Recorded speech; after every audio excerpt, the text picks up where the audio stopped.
તો રાજ્યના પોલીસ વડાની સૂચના બાદ હવે પોલીસ પણ હરકતમાં છે। સુરત જિલ્લામાં વધુ એક બુટલેગર સામે તવાઈ બોલાવવામાં આવી છે। મહિલા બુટલેગરના ગેરકાયદે દબાણ પર કાર્યવાહી કરવામાં આવી છે। કામરેજના ભૈરવ કોલોનીમાં શેડ તેમજ દુકાન તોડી પાડવામાં આવ્યા છે। બુટલેગરે રસ્તાની બાજુમાં જ ગેરકાયદે શેડ ઊભો કરી દીધો હતો। જિલ્લાના 66 જેટલા બુટલેગરો સહિત 182 ગુંડા તત્વોની યાદી તૈયાર કરાઈ છે।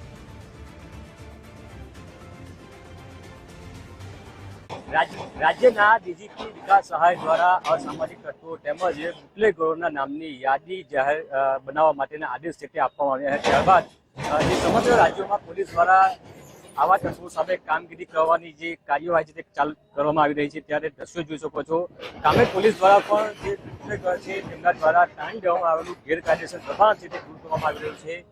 દ્રશ્યો જોઈ શકો છો, જેસીબીના માધ્યમથી જે ગેરકાયદેસર દબાણ છે દૂર કરવામાં આવી રહ્યું છે।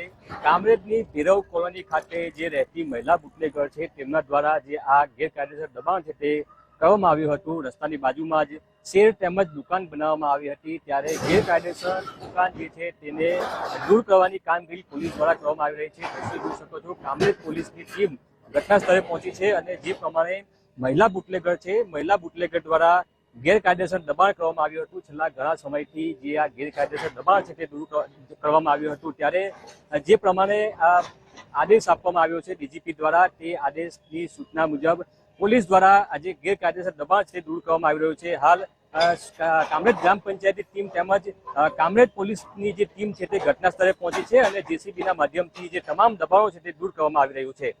ઉદય જાદવ, ગુજરાત ફર્સ્ટ, સુરત।